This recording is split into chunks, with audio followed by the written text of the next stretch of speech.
personally. It's awesome. Okay, hey everybody, it's been a while since we've done one of these. This is a final save cast episode for July 29th of 2017, and we're all in flying cars. Yes, we are. We are in the future. We're in the future. Yeah, Doc. Marty, it's about your kids. What, they turned into assholes or something?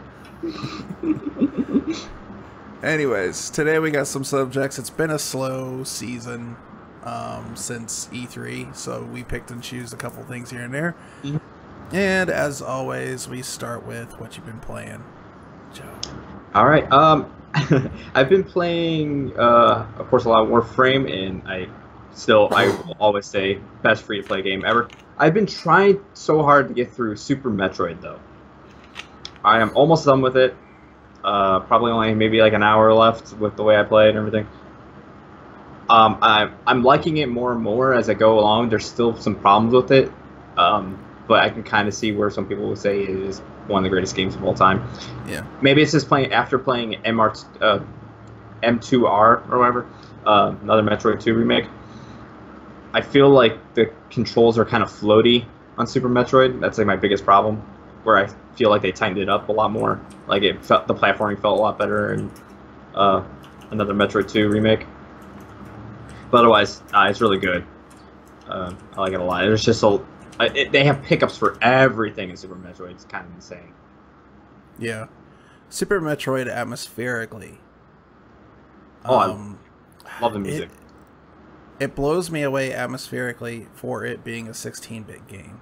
It draws me in a way that I don't feel like I was drawn in to that particular level until much later games with more detail like PS2 and stuff like that. Right. And it just it sets a tone that no other game had until that point. Oh, I had to type that because I had run a podcast today. Yeah, I know. Yeah, the atmosphere's great. I also because I play using headphones and everything. I'm surprised how well the stereo sound actually works in that game. They did a really good job.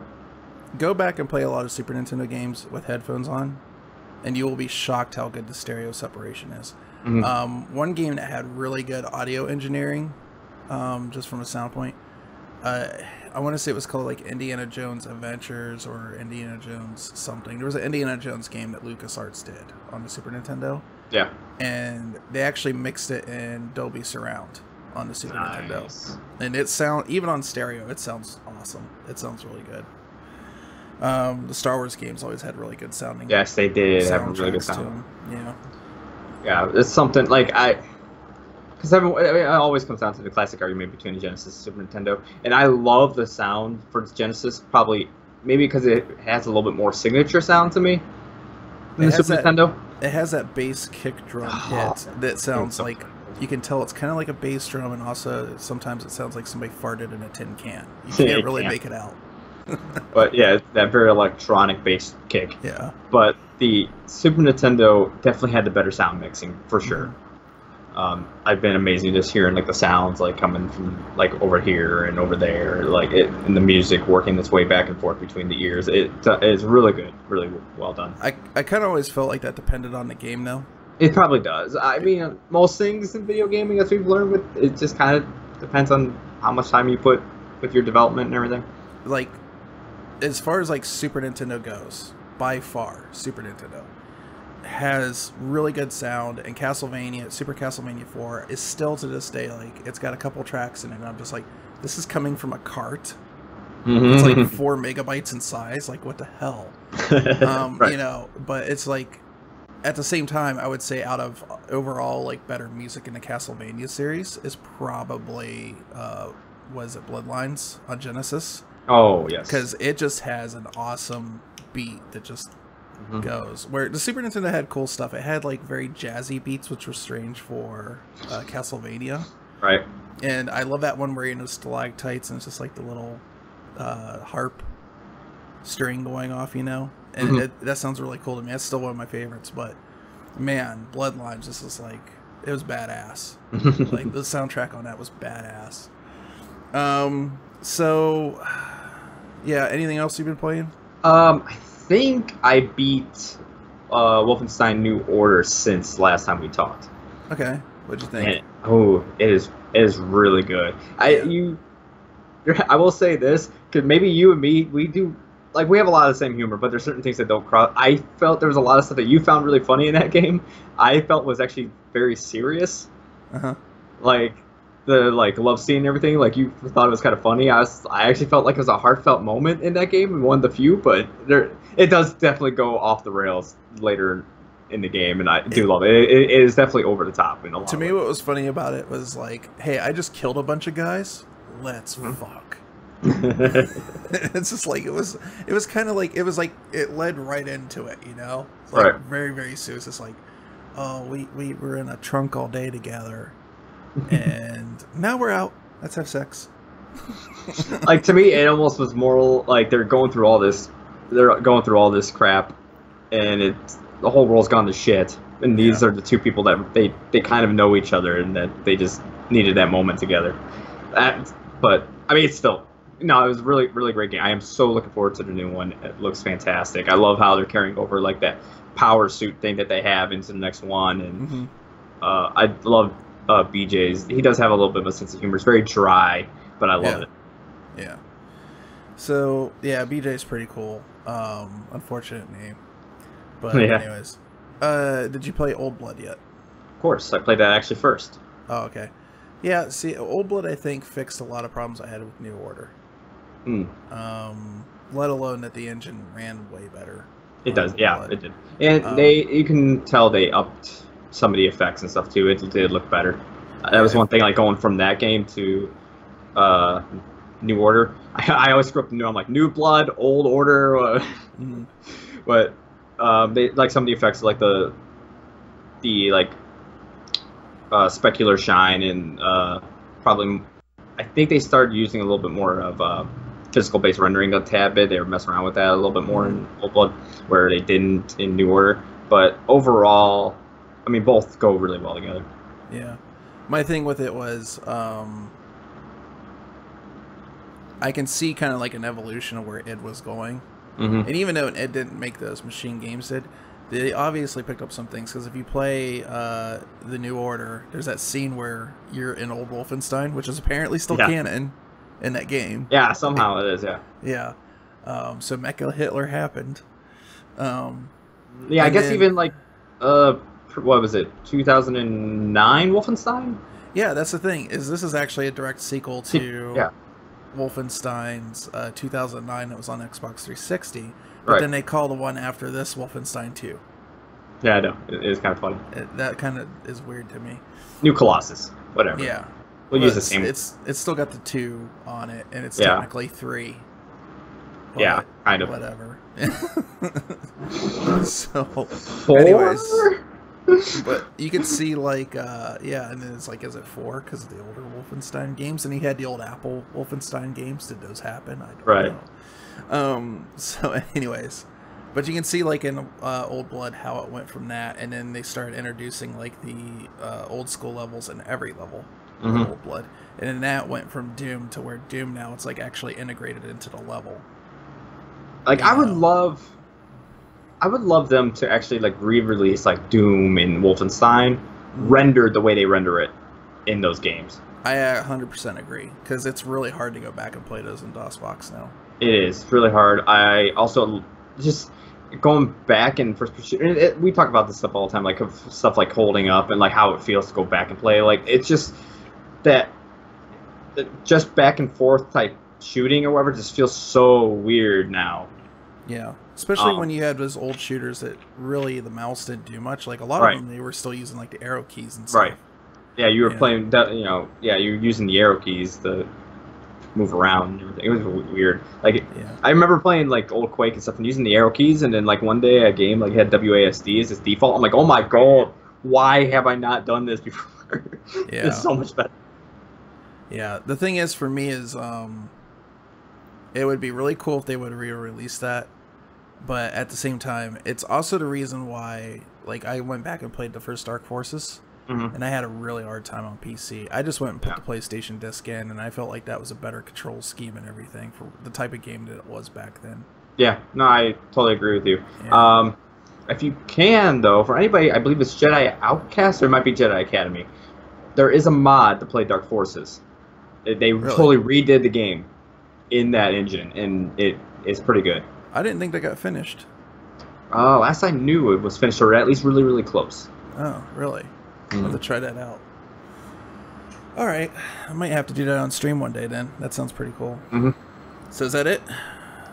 Yeah, I haven't been playing too much. Yeah, same here. Been busy with other things. So as far as what I've been playing pretty much here on the stream. I've been playing, what is the name of that? I'm going to space out now. Yeah. Odalis Dark Call. I started playing that again on my own time. I also went back and started playing Hyper Light Drifter a little bit, just for my own, when I'm in the bedroom or in the living room or something like that. Other than that, everything else has been, I've been going through and playing through Super Mario World, because that was always a rental game to me. I never had a Super Nintendo that had Super Mario World with it. And so I never finished Super Mario World. Yeah, because the story goes is when I got a Super Nintendo as a kid, is one of those weird situations where they had like the two bundles. They had the regular Super set that had the two controllers in the game that everybody else had, and then they had the shitty core bundle with one controller, and it was just like an RF out or something like that. Right. So we had a TV that could only do RF. That's how old our TV was. And then my brother got it for me for my birthday, but it was like a huge difference. It was like, you know, $60 or $80 between the two or something like that. It was literally cheaper to get that and pick up a game. So we ended up getting that, and Star Fox was my first Super Nintendo game. Oh, okay. So I never had Super Mario World. I just rented it. So I'm going back and playing it now and trying to beat it. And I think we're on World 4 right now. And I've been doing a little series on the stream and recording it and putting it over on my VidMe channel, just to kind of say like fuck you to YouTube. Right. Because VidMe don't care. So that's been fun, and I think people enjoy it. We also did almost an entire playthrough of Super Castlevania 4 like one sitting. Nice. And then the net crapped out right when I was like fighting Dracula. Sucks. Yeah, so I'm like at the very end. I just need to finish it up and whatnot. But yeah, that was pretty cool. Going back and playing those, and then been playing the new Titanfall download, or the new update. Oh right, yeah. I need to get the Horde mode, right? Yeah, it's actually really fun this time. Nice. I'll have to try that. We'll have to play on a stream sometime together. Yeah, sure. And let's see. Played that. Been playing some H1 and stuff. Did a stream yesterday. Did a stream before that on my birthday, which was a week ago. And other than that, that's pretty much all I've been doing, is just playing games online. The new Lawbreakers beta's out. Yes, it's going right now, currently. Yeah, and I really like it. It has issues. I have not been able to hook up with friends because it does the weird thing where they're offline. Oh, really? Wow. I mean, last beta, I liked it a lot, and then the friends thing actually worked super well there. So I haven't played a new one yet. So this was last night. I don't know if it's been patched to be fixed. I'm really tempted to get it though. Like, the price is right. It's only $30. Right. Because don't pay $60 for only multiplayer bullshit. Yeah. Thank you, Cliffy. Yeah. So I actually really like the game. I think it's really fun. No, I know. It is really fun. Yeah, it to me is like, after having played it and after it's been balanced, and especially the gravity part. The gravity part was my biggest issue for a while. The gravity is balanced to the point now where I really enjoy it and think it's cool. I feel like I can move around in it pretty freely, and it offers something that's not been done in a FPS before. Nice. You know, the classes are really fun, so I really like them. So that's pretty much what I've been playing. So let's dive right into Netflix shit. Castlevania. Yeah. I've been playing Castlevania. What? Or watching Castlevania. Yeah, watching. Yeah, it's 4 episodes. Yeah, it is definitely. I think someone said it is the most bingiest game. God, I keep saying that. Show on Netflix, because you seriously can. You just sit down and watch it. It's the length of a movie, the whole thing. Yeah. But it is awesome. It's brutal, but I also feel like it keeps decent with the canon, but it's beautiful. This the studio that does it, I can't remember their name. This is like their only thing they've done. Yeah. Like they've done some like commercials and stuff, but they get this and they just knock it out of the park first try. It's awesome. It follows Castlevania 3 to a T. Yeah, it does. Like the only thing that's been driving me nuts about watching other people's opinions of it, and the one that drove me the absolute fucking nuts was freaking GameSpot. Oh, I watched their thing on it. They don't even know what the characters are in the different games and stuff. They have no clue. They have no reason to be talking about it at all. yeah, like he makes reference to like not by name, but he makes reference to like Leon and the other Belmonts, like the ones that came from him and stuff. And I thought that was really cool. Yeah, but it's like they were like talking about it on there, and it's like, who is this? Oh, this is this Simon? No, this isn't Simon. This is Trevor. What was Trevor in? Oh, Trevor was in Castlevania 3, and he was also in Rondo of Blood. No, he fucking wasn't. It's like, you work in a video game outlet? Are you fucking serious? And you don't know you gotta know your shit. Like, I've only somewhat played the Castlevanias. Not the biggest fan of them. Like, honestly, Metroidvania type gameplay is either a hit or a miss with me, because it can be really infuriating having to backtrack and stuff. So like Castlevanias, I've kind of been putting off, and like I think now that I'm older, like back when they were first out, like that stuff really drove me insane as a kid. So I kind of want to go back to them eventually, but we'll see how that goes. I think the best Castlevanias, the only ones anybody needs to play, is 1, 3, Super, Bloodlines, and Symphony of the Night. Probably. I think those are the only ones that anybody should really play. Like the other ones are kind of, yeah. Like the DS ones are good, the Game Boy ones are really good, but they were never on that level. You know what I mean? Right. They were fun, like, old time wasters. Right. I mean, Symphony of the Night is on many, many, many, many lists as the greatest video game of all time. Yeah. So, and I can understand why after seeing a lot of it and how it plays. And it's pretty, it still feels pretty good, and because of the limitations of the PlayStation and everything, what it did worked really well. Yeah. It was, God, that game blew me away. And it was just like, that was by itself justification for me to get a PlayStation 1. Right. By itself. Like, no other game could have come out, and I would have been happy with that. Because I played so many fucking hours of that game. It was ridiculous. But, let's see, what else? Yeah, so just going back to the Castlevania thing, it's really good. It's got a weird Western anime style from the 80s crossed with like anime stuff. Right. They do like that kind of like weird like stop motion stills during fight scenes and stuff like that. A little bit, yeah. I like that Trevor's kind of a smart ass. He is. Now, Richard Armitage, sorry if I screw up that name, but he does a fantastic job voice acting. Yeah. He does pull off that like doesn't give a shit smart ass character very, very well. Yeah. I like that whole part. They're like, what will you do? Well, I thought I'd come in, get something to drink, eat, get some more, get drunk, go out, watch everybody get killed, sit under a tree and watch everybody get killed or something like that. It's just like, wow, dude. Yeah. Trevor fucking Belmonts. So, yeah, Castlevania is awesome. If you haven't seen it on Netflix, you need to watch it. It's pretty damn good. I'm excited. It got overwhelming praise from a lot of people, so they're bringing it back. So season 2 will happen. It'll be double the episodes, so it'll be 8 episodes from what I heard. Yeah.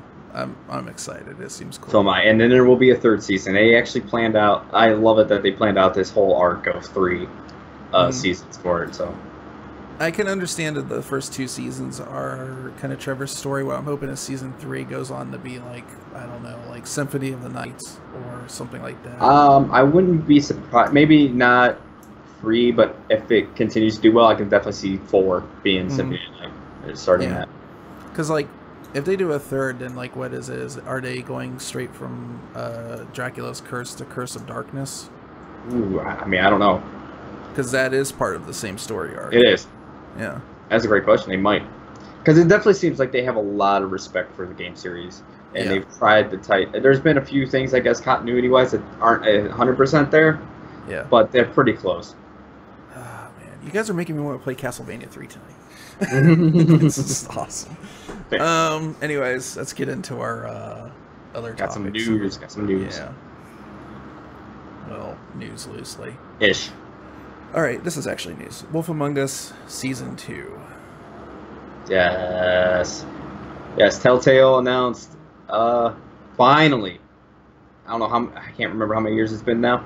Wolf Among Us 2, Wolf Among Us Season 2 will be coming out. I believe they'll be doing a Batman Season 2 eventually was part of that announcement. But, biggest one, Wolf Among Us 2, because I actually, personally, I loved a lot of Telltale games before this, so like Back to the Future, Monkey Island. I respected Walking Dead, but I don't like Walking Dead. I don't like zombies, so I didn't kind of capture me as it did a lot of people. And Wolf Among Us, I believe, was the first game after Walking Dead Season 1. Yeah. And I was just blown away. I'm like, this is Telltale at their finest. They're telling this great story of following the Fables comics, of bringing all these classic story characters back to life in modern like New York in their own little neighborhood, and Big Bad Wolf is the like sheriff of this town. Yeah. And just all the murder and like it's very adult and everything. I'm like, holy crap! This to me is what the interactive storytelling genre of video games. This is everything it can do. I just totally blown away. I like it to me because in a way it's what some of my favorite things about PC at the time was all the Scum V games, games from LucasArts. Right. And this is like a way of modernizing that kind of gameplay and bringing that out and that storytelling. Like back then you kind of had to use your imagination. Now there's like, there's enough technology there. They can like flesh out the characters and hire actors to do it. And you're not like, it's like not left to your imagination anymore, which is, right. I guess you could kind of say is a bad thing, but yeah, but I mean, that's, to me, that's a whole nother argument we can get into. But as someone fleshing out everything from their own imaginations, Wolf Among Us, it was so good. I love the noir, that really noir style, and like their use of purples and yellows together, like the contrasting and that, and really capturing that comic book feel in that game. They do have the comic book style down for a while now. They have. But I mean, Walking Dead was the first one really to do it, but Wolf Among Us perfected it, in my opinion. I just wish more people would demand Back to the Future Season 2. I would love Season 2 of Back to the Future. But that's the thing, that was like the last game of the old Telltale. Yeah. Where it was more classic style adventure game. Where it was actually point and click and everything. But you can see that transition a little bit in Back to the Future. And then Walking Dead was the first one to really go into this new direction of you're kind of along this story and you get to choose things, and there isn't as much point and click as there used to be. I think the problem Back to the Future has really, and it's not the gameplay style or anything, I think it's that Walking Dead was so immensely popular and came out at the right time. Yeah. And put them on the map that if Back to the Future came out after that, it'd be on more people's radars. But you know how it is with like game development and stuff, and just putting these games out there and like the PR cycle. If it didn't happen after a certain cycle, people just don't know about it. It didn't exist. No, I agree. Yeah. Yeah, it's like it'd be cool if like they would take like a lot of their older games and put them like kind of like in a bundle or something, and be like, here's like old Telltale classics or something. Even though I believe there was kind of a bundle a little while after there, and it was very humble. Yeah, well, the problem is there's actually a ton of people don't know what Humble Bundle is. I know, but there's a ton of people who are, and I'm sure they definitely have that crowd base. I would love to see, because Disney needs to do something with all the LucasArts things. I would love them to hey, here's Monkey Island, Telltale, have it back, make us a new Monkey Island game. Yeah. I mean, they gave it to Marvel. They let them do the new Marvel stuff too with Guardians of the Galaxy and whatnot. So maybe they will. So if Telltale was to make a game and it was on your wish list, anything you want, what would you have it be? I think it would be a new Monkey Island. Yeah. Yeah. Oh yeah. I've been thinking about this for a while. You know what I think? There's a ton of them, but yeah. Yeah. You know what I think they would do really well?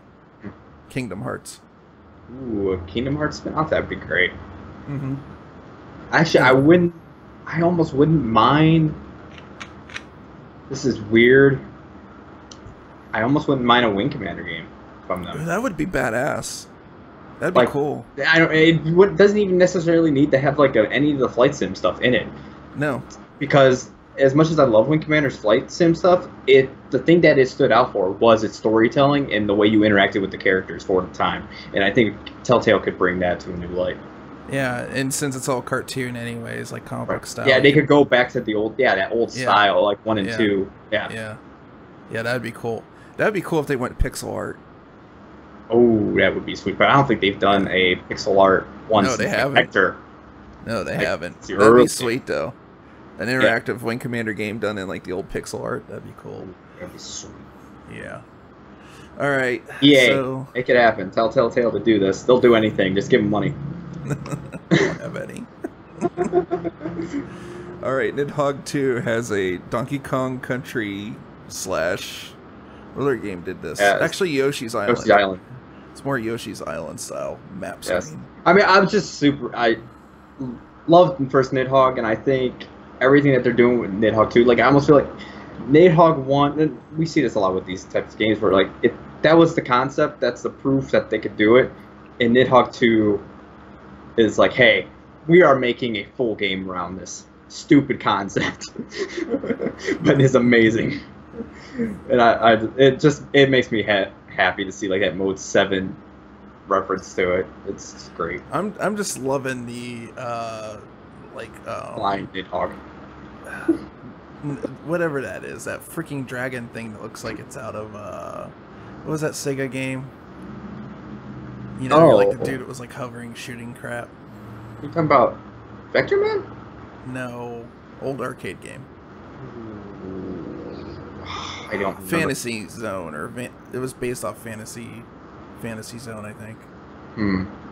See, I remember it started with an H. Now my mind's blanking. This is what happens when you get old, kids. Yeah, happens. Things that you used to be like, and there's probably people screaming watching this, going, "You fucking idiot! How do you not?" Every time. I'm old. Okay. And I probably maybe played it once. Yeah, you probably were like an infant.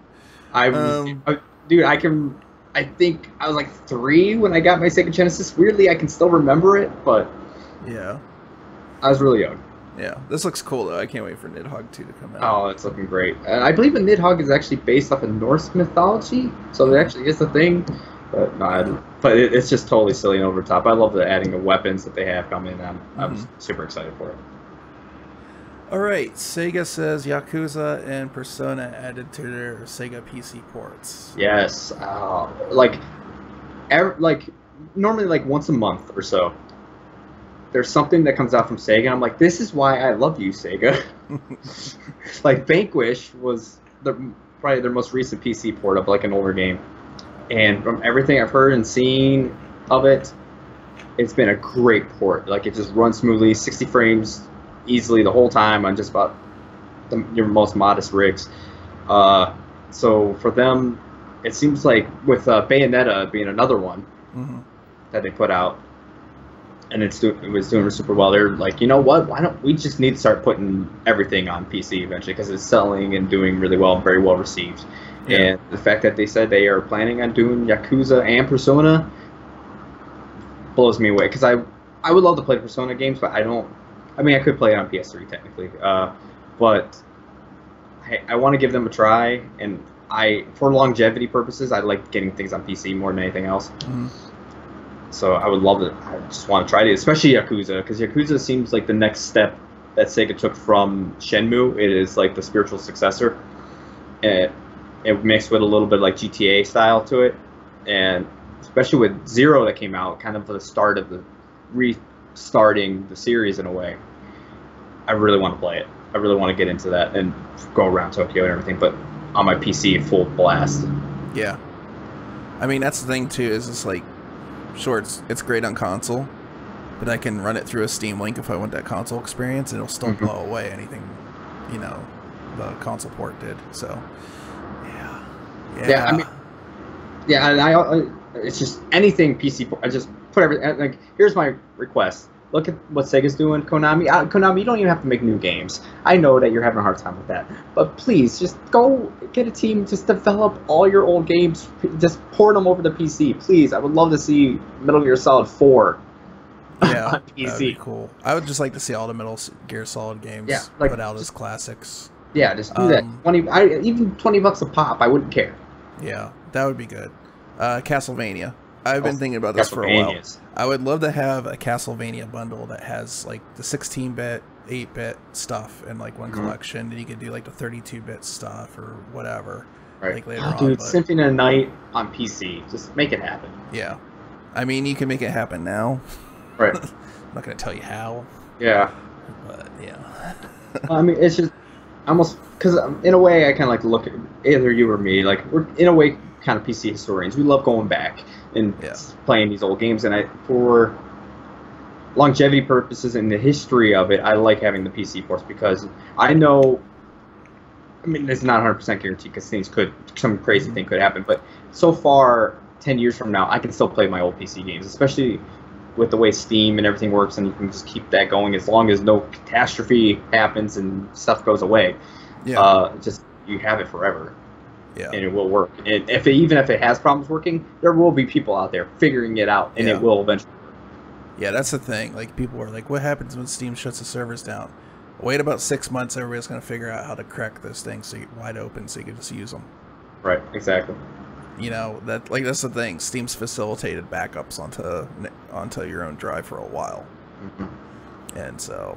Yeah, and Gabe Knowles always said that he has some kind of launch key or something that unlocks every game on Steam if Steam ever went down. So he said that for years. Like, if Steam was ever to dry up or whatever, he has some kind of thing that he can send out to the servers, and it hits everybody's API, and it just unlocks everything. Like, you know, turns off all the DRM and everything, apparently. So yeah, but I don't see Steam going down anytime soon. No. And you know what? It's still a healthy marketplace, and there's still good competition on there, and I want that competition to stay there. I don't want Steam to take everything over, because that ensures that there's lower prices on Steam too. So. Right. But yeah, this is cool. I like the idea of this, of having this stuff ported over. Yeah. Supposedly, they have this. They have a list in their studio somewhere. It's like, hey, we'll get this one done, and then we'll move on to the next one. Then we'll move on to the next one. They just have this overarching plan of releasing ports, which I think is awesome. I also wow, did you notice that Sega Bit's Discord server? I didn't even know Sega had a Discord server. Oh, wow. Yeah. Anyways, I like the idea of this, and even if they like their older stuff like Sonic and whatnot, like the phone ports are awesome. Please just make those available on PC, because I want like widescreen 16:9 Sonic the Hedgehog. Oh yeah, Sonic 2 with what was it, Lost Temple or whatever it was. Yeah. Oh, awesome. Like, that's the other thing that kills me about Sega, is like there's no reason, like, they have the, you know, the Sega Genesis collection on Steam now. Right. They could have started something with that and got licensees like Nintendo does for Virtual Console, and gotten other Sega Genesis games on that, or Sega CD games, or other stuff like that, and added the, you know, workshop mods and all that. So, like, as much as I love Sega, they could always do a little bit better. Yeah, they can. That's just a criticism. But I will say this: if anybody ever happens to see this from Sega, whoever you have making these decisions, make them the boss. Okay, and whoever's decision it was for this new Sonic game coming out, just get rid of them. Okay, just Sonic Mania. That's all we need is Sonic Mania. I can make arguments with you on that one. I don't know. The other one doesn't look too good. You know, with Sonic Forces, like I said, the creative character is a little bit needs hashing out, but the classic Sonic and even the modern Sonic played really, really well, and I enjoyed those levels a lot. I think they have modern Sonic now down to where he actually plays really well. It might have taken them 10 years, but they have finally done it. 15. I'm not counting. Sonic Adventure to me is different. God. It's not quite the same. No, it wasn't until Sonic the Hedgehog 206 that they really changed the gameplay style of modern Sonic. Sega to me is just has the best direction a company so far, because they are doing everything Nintendo would not do. Oh, they literally. Like, hey, that's cool. You made a mod for Sonic the Hedgehog 2 where he eats onion rings and gets fat and dies. Let's put that in Workshop. That's cool. Right. No, and also the fact that you can play pretty much any old Sega game for free on your phone now. Yeah. It's just there with the ads and stuff. Yeah. That's pretty cool. All right, speaking of emulation, there's apparently a PlayStation 3 emulator in the works, and Persona 5 is... That's apparently Demon Souls they have working on there too. Huh. Yeah, right now it's still pretty early, but I always thought it would be at least another generation until we got a PS3 emulator. I thought it would be forever just because of the way the cell processor worked. I don't see even modern x86 processors being able to handle that load very easily, because that's a lot of floating point. Like, I'm curious to see how they're doing this. Are they somehow offloading that to the GPU, or I just don't know. Right. Yeah, I don't know how it's working either, but apparently some geniuses somewhere have figured out a way to at least get some games working properly. Yeah. On there. So I think the list is only like 5 games right now, but they're working on it. The only theory I have is it must be games that didn't use the SP, or was it synergistic processing elements, so SPEs. Right, the SPEs. Right. Yeah, so I'm thinking it's probably games that just use the PowerPC part and didn't rely on the SPEs at all. Yeah, I mean, if I see them get Uncharted working on there, my mind will be blown. Yeah, because I don't know how you do that. I really don't, with the way that the architecture of that system was, because it's just like it was a very weird system where we definitely have the RAM speed now.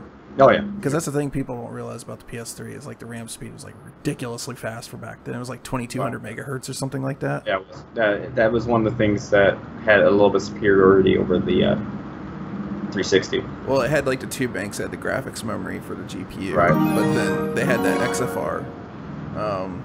Thanks for the host. I think that's what that was. But the XFR was mostly for the synergistic processing elements interaction on the cell processor. That's why they needed that speed.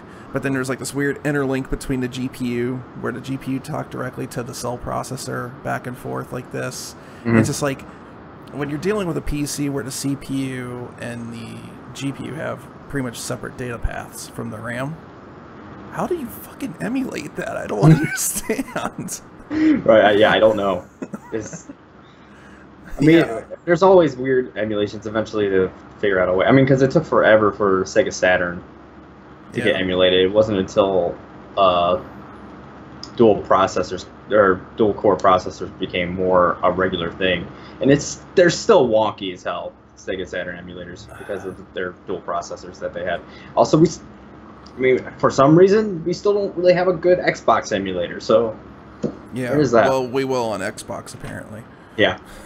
And a lot of people have said it's because it's x86 emulating x86, so it works really weird, apparently. Yeah. But hey, maybe we'll get it on PC, because he seems to be interested in bringing that over to PC. So yeah, that would be awesome. Yeah. Thank you, Phil Spencer. I have been so happy with your takeover. Yeah, Phil Spencer's done a great job. I'm sick and tired of hearing everybody bitch. Why would I get an Xbox? It's on PC. Shut up and play it. Right. Don't get an Xbox. He doesn't want you to get an Xbox. He wants you to play it on PC. He doesn't give a fuck. To play it. Yeah. So that was one of the things too I heard recently, that Microsoft had their best year in many years, actually, recently, because of probably Windows 10 and everything. I think Windows 10's done really well, especially, except for all the keyloggers, but that's cool. And but overall, I think it's done really well, and I think Xbox One, I've been actually pleasantly surprised in the past year with them. So yeah, and he's shocked me, because as soon as he came out of the gate, he fixed a lot of what people were bitching about that system, including the system. Right. It's like, hey, you remember that power brick that we've been dragging around for like 15 years? Fuck that thing. Yeah. I mean, I love having the power brick because when I go out for Halloween as a Ghostbuster, I have the brick with me. It's right there. Just color code it a little bit and boom.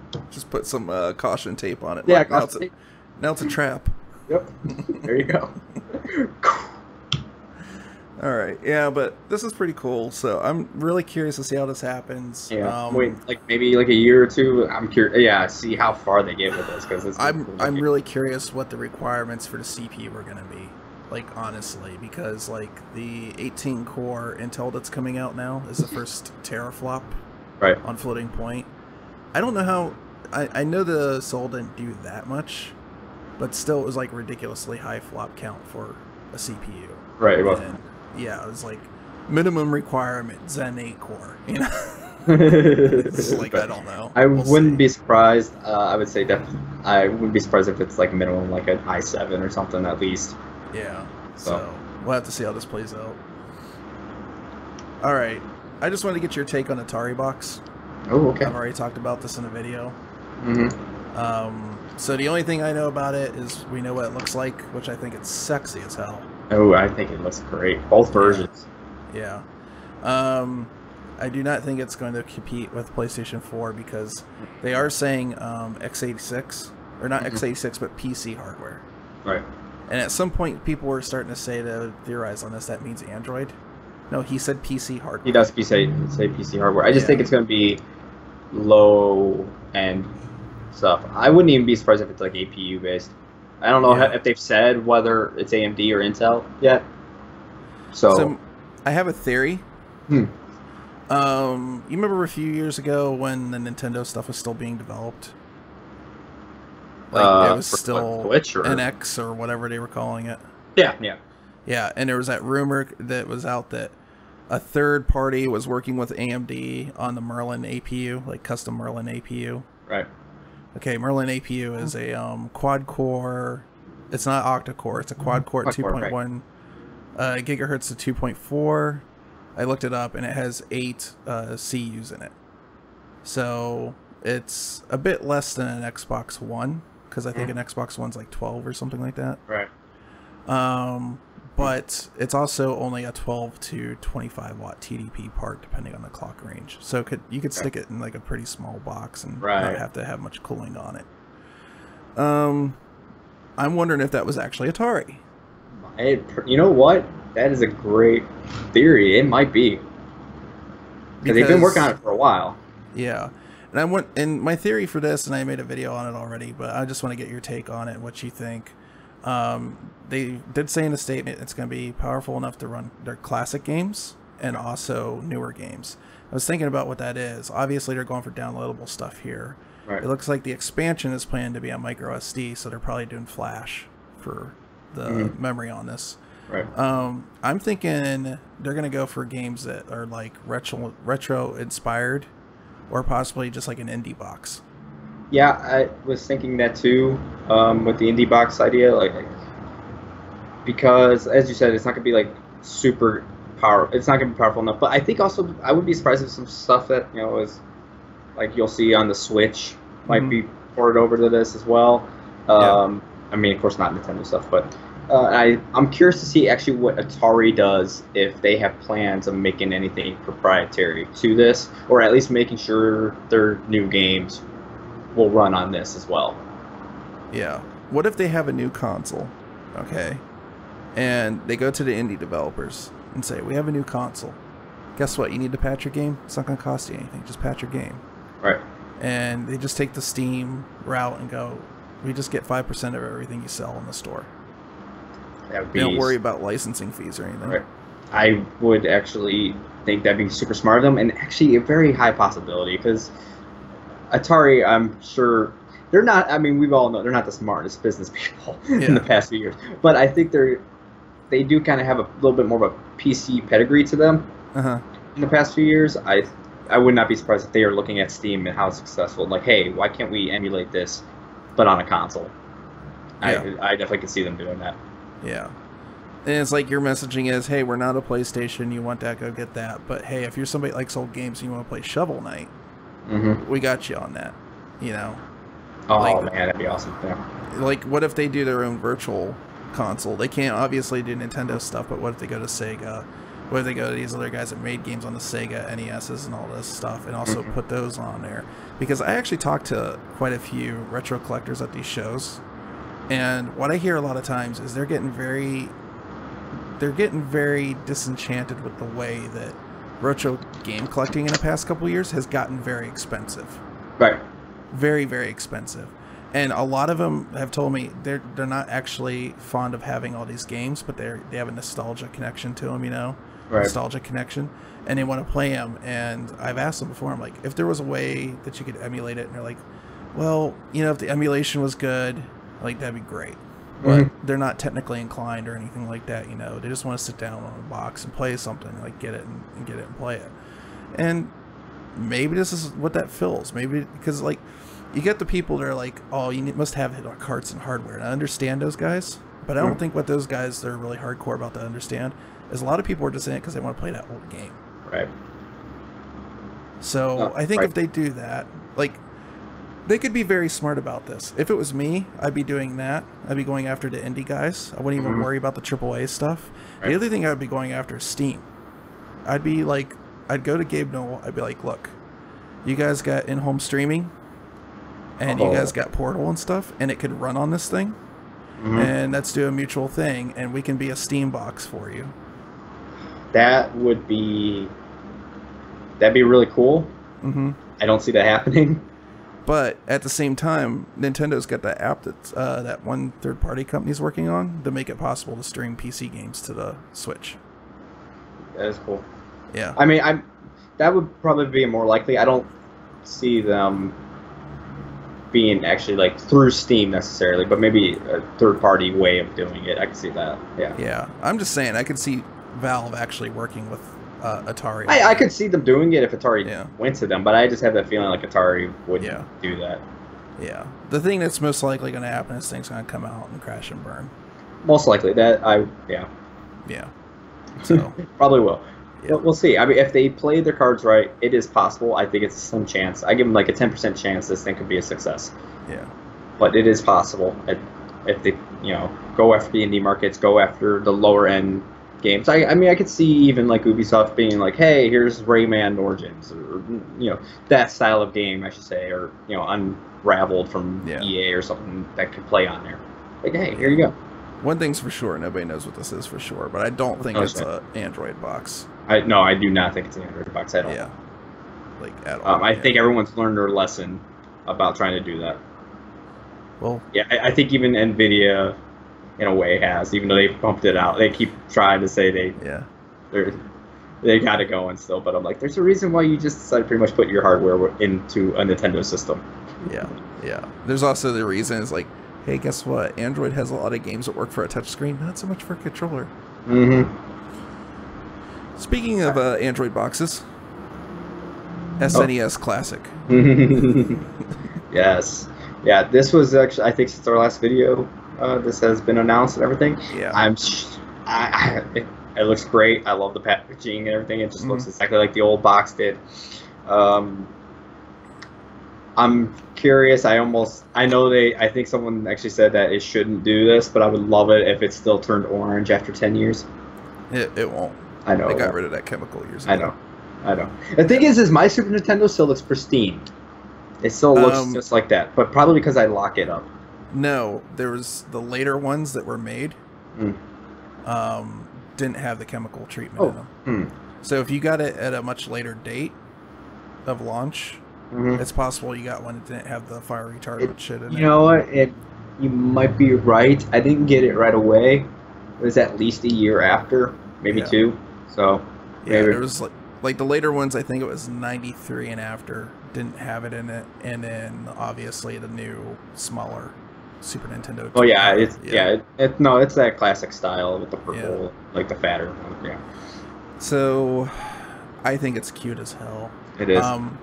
I actually was talking to people about this and almost got in an argument online over it. But yes, these ports, controller ports on the front, are not the actual controller ports.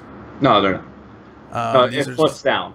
Yeah, these are like flaps that come down. It has just like the Wii style on it. So yes, it does. So it still works with your Wii and your Wii U. Technically, though, Switch is the new hotness, so it won't work with that unless they have a way to do that yet. But I don't know of one.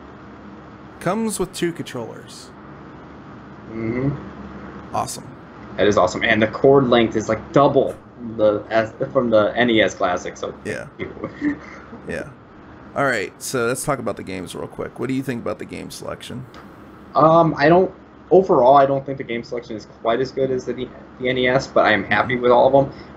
Still, Star Fox 2. I can't believe they're doing it.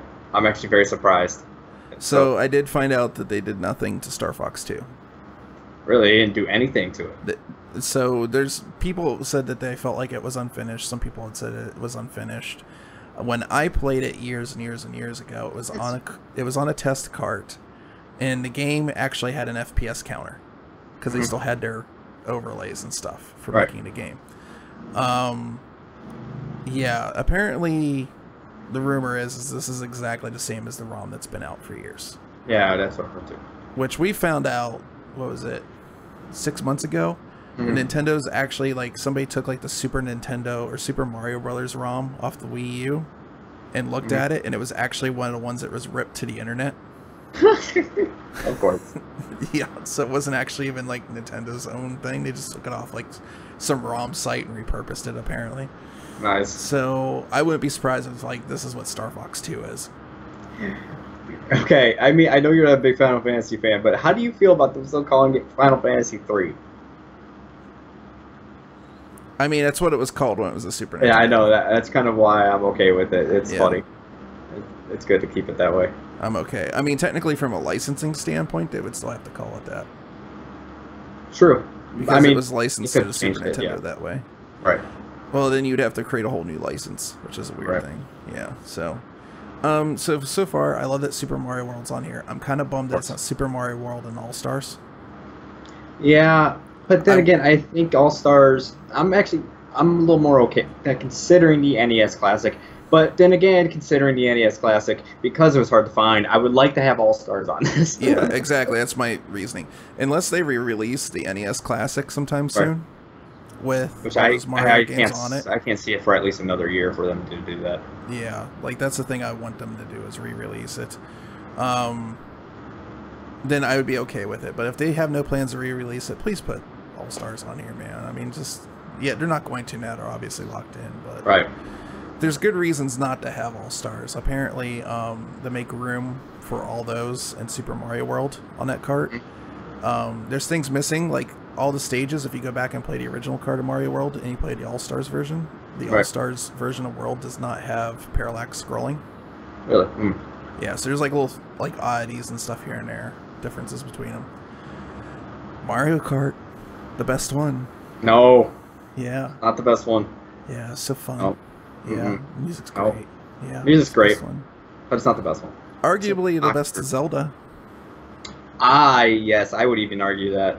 I do enjoy Link to the Past a lot for sure. It's definitely it is peak 2D Zelda. Yeah, it's still in my mind way better than any of the N64 ones. Oh, I agree for sure. F-Zero, of course, gotta have that. Super Metroid 2, somebody's been playing it. Yep. Alright, Star Fox 2, we already talked about that. I am super happy that Street Fighter 2 is actually Turbo and not Super. Yes, no, that is great of them. I think that is actually a big selling point. Very smart of them to do, considering it's still the fighting game, basically. Yeah. So, I have that on there. Yeah, Super was actually worse on the Super Nintendo than Turbo. There was some memory limitations and stuff that was going on with Super. Super had a weird issue when you'd fire fireballs that there was a frame latency going on. And anybody that was like really hardcore into Street Fighter was actually playing Turbo and practicing. Most people were playing it on arcade. They would just keep dumping quarters in the arcade version. But Street Fighter 2 Turbo is actually the closest to the arcade of all of the arcade ports on the Super Nintendo. So I'm actually really happy, and I'm just kind of curious if that's why they did it, or whatnot. Like if they actually paid attention to the fighting scene and people going like, Right. no, you need to have turbo, you know. Yeah, I have a feeling they did either that or they just got really lucky and just like, yeah, throw that one on there. Yeah. Punch Out is awesome. Yeah, it's great. Punch Out is great. Out of the actual selection of the besides like Star Fox 2, Super Mario RPG and Earthbound, I think are probably the smartest ones to put on there because of their rarity. Mm-hmm. Because Earthbound is one of the most expensive games of all time, like as a collector to find. So we know how Nintendo has been in the past with giving the Mother series any love. I'm glad that they decided to do this and let the fans actually be able to play this for way cheaper than they would actually go buy the card. Out of all these other ones, though, I'm glad that they have Mega Man X. Yes, Mega Man X. Instead of all the other X ones on there. Mm. Yoshi's Island, fantastic. The one I will kind of point out here as being weird is Secret of Mana. It is weird. It's a good game. It's classic, but I do find that weird that they put that on there. Probably because I really don't have a good reason why they did that. I can't imagine this box is too expensive too, and the reason that it kind of came out is that the Chrono Trigger license was really expensive. Right. And that's probably more the reason. I would just absorb the cost and just put it in there. Yeah. That was me, but I mean, they're still going to make a profit off of it. Yeah. Donkey Kong Country 1, I'm happy about. I know you're not. Why wouldn't I be? I love Donkey Kong Country. Didn't you like 2 the best, though? No, you're thinking of Steve. Oh, okay. No, I love Donkey Kong Country 1. Country 1 is my favorite, yeah. Kirby Superstar, no. Put Dream Course 3 in there, please. Ooh, yeah, that would be a better pick. Or not Dream Course, what was it? Oh, crap. Anyways, Kirby 3. Kirby 3, yeah. Yeah, Dream Course is fucking awesome. It should have been in there. Mm-hmm. So, pretty good selection. I feel like there should have been a couple more games in there. Yeah, that's why I was saying it feels kind of a little bit lower than the NES, but to me, this feels like now that they've seen what the Classic does, they're gonna come out probably like Volume 2. Right. Well, they'll just come out with another one, and they'll probably do something stupid. It's like, well, hey, America, you got the Super Nintendo, but we're gonna send you the Famicom version with a bunch of new American games on there or something. Right. So what do you think they do after this? Like I said, I think the smartest thing for them to do would be the NES Classic again. Let people actually get their hands on it, like last time where they just didn't make enough for anyone. So, which will probably have different games on it too, like licensing. I think some of the licenses would have run out. How about this? A Game Boy Classic, but an actual portable one. Yeah. Actually, said that what was that? Yeah, I know. We were talking about it. Everybody keeps on saying N64, but I'd rather see a Game Boy. I think the N64, it's possible, but I think Game Boy would be better and easier and cheaper. I think for them to get Super Nintendo games running properly would be a lot more taxing, and I know how Nintendo is. Everything's 100% for profit. How about this? A Game Boy / Game Boy Color with, say, I would say 40 classics, say 10 Game Boy Color, mostly Game Boy, regular Game Boy, but modernize it a little bit where it has a built-in either wireless or something where instead of using a link cable, you can actually link to other classics. Oh, like an ad hoc? Yeah. Yeah. Yeah. That'd be awesome. You could do that pretty cheap. Mm-hmm. Yeah. Yeah, that'd be great. Yeah, I'd like to see that. I do think they need to re-release the NES Classic, though, really. That's what they should have done this year, is instead of doing this, okay, it's $80 because of licensing or whatever, but you're getting an extra controller, and the controllers are longer. Mm-hmm. That would have been fine. Yeah, I agree.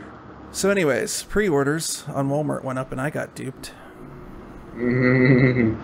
Yeah, they claim it's a glitch. I want to call bullshit on that. I just think something happened. I have a bad feeling they're going to do the same exact thing, though it's still going to be way under expectations for selling. They made one more, than they did last time. No, we totally heard you guys, and we are making more.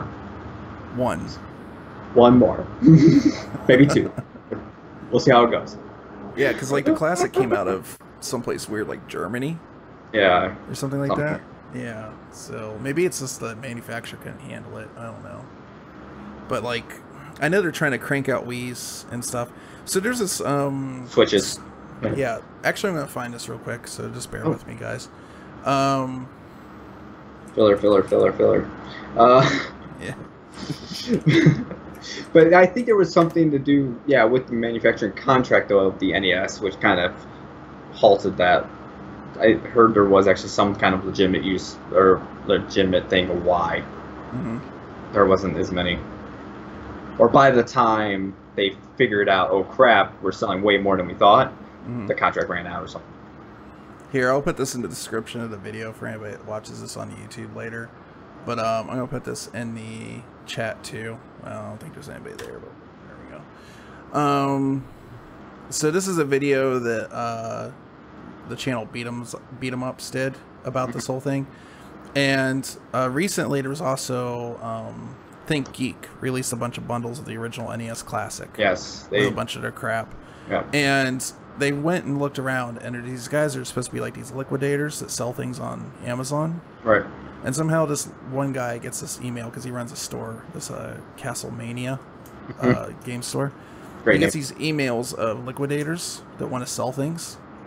And this one liquidator sent him an email with actual photographic proof, and this is a pretty interesting video, where he had on hand, just for this month, 750 Nintendo and NES Classics that somehow he just got. Just sitting around. And he had something like 320 Switches. Like, why is a liquidator holding on to those? Gotta liquidate, man. Get rid of those.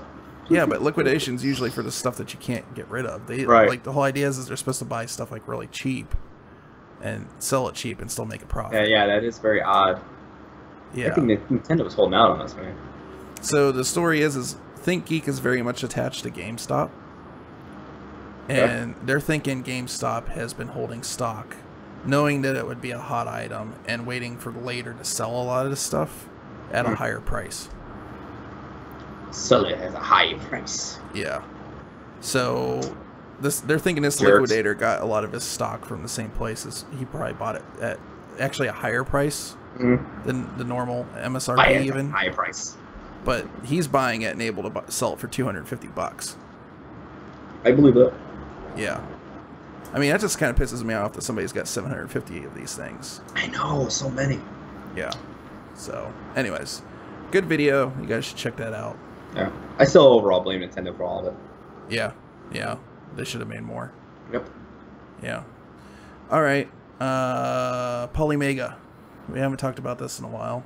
Nope. They just added more disc support. So now it's PlayStation 1, which was originally announced in Sega CD, Turbo Duo, which is the TurboGrafx CD, and Neo Geo CD. Right. That's awesome. I mean, this is cool, but at the same time, you know, discs are going to bit rot eventually. I guess the good news is, besides the PlayStation, really, like, the rest of these are all unprotected. You could just burn them if you could find a CD to burn. Very true. So, I don't know. Like, when it comes to all this I mean, stuff, I've heard it's very easy. But I've only heard.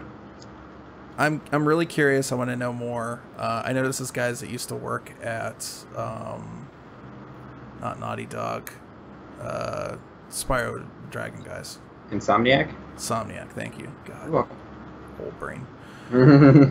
But so far they only have these 4 pieces here. Genesis, which actually does support 32X cards. Nice. TurboGrafx, I love that. I just love the slot loading little credit card thing. I want to collect those so bad. And they actually have 2 controller ports. Right. Super Nintendo. And then obviously the slot loading is just whatever. And it will have also its own controller now, that's what the controller looks like, which is actually, I think, looks comfy. No, I think it looks awesome. I mean, they just kind of followed the the PS4 style, which the PS4 is. It's amazing how it still feels like a PlayStation controller, but more comfy. Yeah, yeah. Just a little bit is helps. I think this is cool. It has a turbo built in. Yeah, it has a turbo. I think that's cool as hell.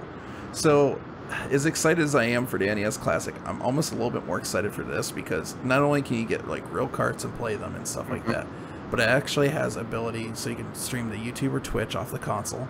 Right. Which is awesome. So you can play classic games that way.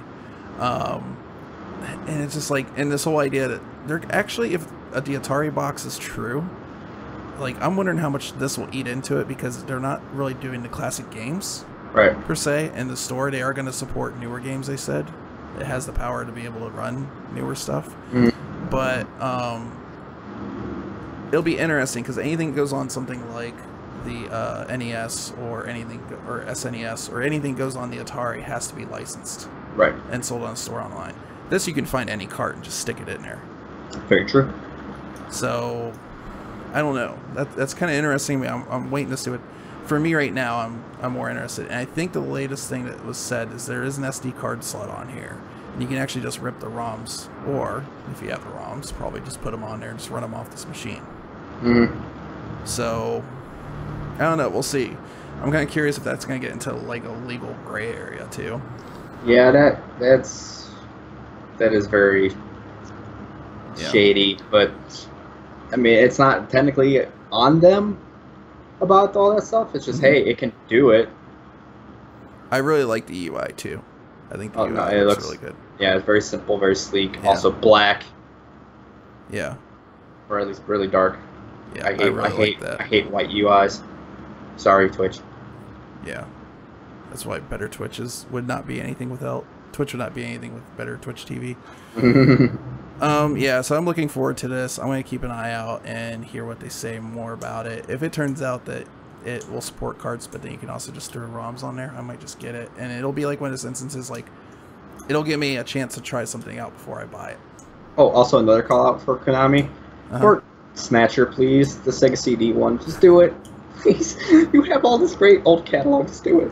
You know what I wanted them to do a couple years ago was port Snatcher to the DS and then all the light gun parts be on the touchscreen. Yeah, actually. Or the Wii. The Wii would have been cool because you could do all the light gun parts with the Wii remotes. I know. Oh, dude, I was saying that when the Wii came out. I'm like, yeah, Snatcher would be so perfect. Yeah. Anyways, even Switch, you could do it. Just touchscreen. Just pop. If you're using it. I find this thing interesting now.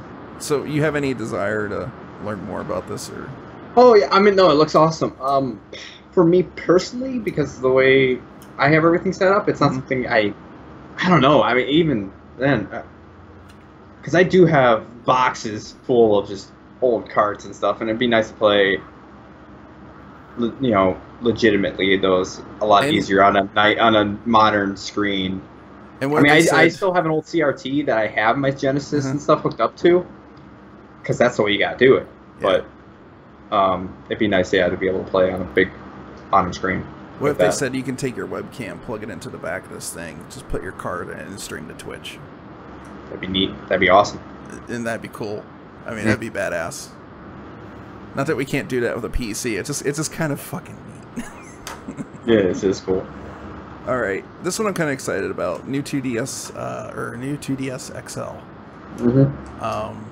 I love the blue. Yes, the blue and black. Yes. Great color scheme. For me, it's the first DS where they actually fixed the problem. We're a little bit biased, if you can't tell. I love this, like, 1980s. Like, that's what it looks like to me. It's like 1980s electronics. Yeah, it does. Like, the old computers and stuff that always had, like, those cooling vents that were slanted like that. The thing I really love is the screens are finally recessed in. Yes. So the bottom screen is not touching the top screen, causing that stupid scratching. Shit that every fucking 3DS had. Yep. Except for the last 2DS, because it was a slate. Yeah, which I have. Which was funny, because the other day I was going through my boxes because I was looking for something. And I haven't used my 2DS in like a year. And I was just going through there, and I must have accidentally hit something, because it just turned on, and it was still freaking powered up. I'm pretty sure. I still haven't. This is proof. I promise I have not charged this thing in over a year. Is that up yet? Wait, it's the original one. It's slow. This is the original 2DS, but yeah, there it goes. Wow. I don't remember last time I played this. Yeah, still working. Yeah, that does look cozy to me though. That design. Yeah. But, I mean, I like this one a lot. I mean, that probably a little bit better for traveling around with. Mm-hmm. I like the making the screen bigger and everything, and adding the nipple to it. Yeah. I think it's a very great design for what I'm guessing is the fading years of the 2/3DS line. Yeah. So you know my story about the original 3DS I had, right? Yes. Yeah. I got it, and it scratched, and it scratched, and it scratched, and it got sent to Nintendo 3 times. And they were really good about it. They repaired it every single time. But I could not get past it. I don't like my screens being super scratched, especially the play screen, the main screen. Right. Like the touch screen's okay, you know. Yeah, it's a touch screen. Yeah. But at the end of the day, it was just like, I just returned it, and it was like when it first came out, like I was like one of the ambassadors for the thing, you know. So I paid the $250 for it when it came out. Right. But now my thought is, first of all, they fixed this. Actually does come with a charger now, which is nice. You don't have to pay for a stupid pay for charger. an extra charger. Yeah. I really don't care about the 3D. There's no games that really use the 3D at all. Like they use it, but it's not like pertinent to the gameplay. Right. Yeah. And then the other thing is about this, it's the newer hardware. The charge is still kind of shitty from what I hear, though. I hear it takes just as much time to downcharge as it does to charge it back up. And then the other thing is they fixed the issue, and now we have an entire library of DS games, of 3DS games. Plus the DS games still work in this. Right, of course. So I'm really considering picking one of these up for myself and going back and trying to play those, because I'm starting to get into the mind I really want to Switch, especially now we're at a point now where there's more Switch games I'm interested in already than I've ever been in PS4 and stuff, right? And so... And you can carry it around! You can carry it around, but at the same time, it's going to take a while for the library to fill up. Right. And the way I see it is like, maybe the best time to get on Nintendo, if you're not like needing to play it right now, is towards the end of the life cycle. Yeah, because it finally has a library. It has a library. The hardware is much better. It's cheaper. Mm-hmm. You know, like the hardware is always better towards the tail end on Nintendo stuff. Right. Especially with what they've been doing with the DS line, because the later one, they always do a little bit of a bump to the hardware. Like, performance-wise. Yeah. Like really honestly, to me, like the original DS library got the best when the DSi was out. And if I was smart, I would have waited until the DSi came out and just got a DSi, which I did get anyways. But yeah, but I'm seriously considering it. It's not too pricey, and there's a lot of good games, and Metroid's coming out soon. I'm a Metroid nut, so yeah. Right too. Yeah, legit one. You already have a DS, but would you get one of these? If I didn't have this, I totally would. Yeah. I don't really. The thing is I'm not a big handheld person. So I mean that's the part of the whole problem. I barely touch this thing. So otherwise, yeah, I would. Do you just feel like the Switch is a better overall way for you to go? For me, it would. For me, it would be, because I'd rather play stuff at home. But I love having that ability to take it on the go if I really wanted to continue something. Yeah. And from what I hear with the Switch, it's not like the battery life is very good on it, so I feel like it'd be more for those situations. So I have a friend that actually has it, and he says games like Zelda, not so much, but he plays Master Blaster Zero on it for like 6 hours straight. Yeah, the classic games, I heard. Yeah. I mean, that's what they said. It would vary depending on how much power it needs. Yeah. All right, something I want to talk about, just because this is my last thing of the night. I'm just excited for this, and I'll tell you why. This is SteelSeries' new headset. It's the Artis 5. They actually have a 3 and a 7. I haven't seen the 7 yet. I haven't messed with it. Don't give a shit about the 7.1 surround sound at all. Just don't. Right. So it's a headset that's USB plugged in. It has nice flashy RGB crap if you care about that. It has these really stylish... I don't have mine turned on right now. Has these really stylish headbands for whatever reason. But here's the thing that I miss about console headsets. Every console headset I've ever had, where it was like the Tritons, Astros, or the PlayStation ones, had a setting. Oh, yeah, your head's on fire. had a setting on them where you could adjust the game audio to the voice audio. And it was just very nice. You just go in and do it. You're playing with your friends or whatnot, and you don't have to worry about, you know, messing around with, like, Windows settings or any of that stuff. It's just a quick slider, right? Mm-hmm. They finally have that on PC. This has a sound card that literally has a dial that says game, voice, and you can just do it. And I'm so excited to have that because that is like one of the best features that until it's gone, awesome. You don't know that you wanted it. Mm-hmm. And I'm like, this is $100. It's a little bit much for what I think it is, but I don't think it's not a bad price, at least though. $100 is swingable. Yeah. I mean, it's some of these things that are not even as good a quality as what SteelSeries puts out, and they charge double, not more. Yeah, but then you do have the clouds out there, and the clouds are built like audio grade headphones, right, for the same price. But I'm seriously considering it just because I want that feature so bad on PC. I'm just like, click. Yeah, that is something for me. And apparently the microphone doesn't sound like crap, which is another nice one. Right, I'm not on my microphone for this, so. And for good reason. Oh, you're on your Snowball. Yeah. Yeah. So yeah, I mean, I might have to get one of these just because when I go to like events and stuff. And really, honestly, if it has that feature, I'll probably end up using it all the freaking time. Like these will probably blow it away compared to like audio quality. But if I'm just sitting down and gaming, especially if I'm communicating with people, I just want to sit there and reach over and go, I can't quite hear you. Okay, now I can. Mm-hmm. It's like fantastic. Great. It's not going to fix it for streaming, but you know. Right. Can't all be perfect. All right. So yeah, I just was excited about that. I want to talk about it. I wish I was big enough to get a review sample of this in, but unfortunately. Oh yeah. All right. So I think that's pretty much everything we went through today. Mm-hmm. We BS'd a lot. Yes. And now I have to put it on YouTube. Yes, you will. God damn it. All right. So anyways, everybody watching this, I think we're probably doing what, you know, it's up to Joe whenever he wants to do it now. It's pretty much the way I left it to him. Yeah. I want to get into doing this more, for sure, at least once a month.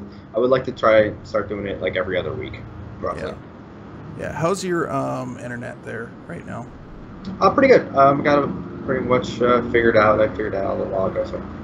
So I think what's going to happen, since I have this new PC now, I'll probably host the shows until Joe gets his upgrade. You've been on that i7 forever and a day, dude.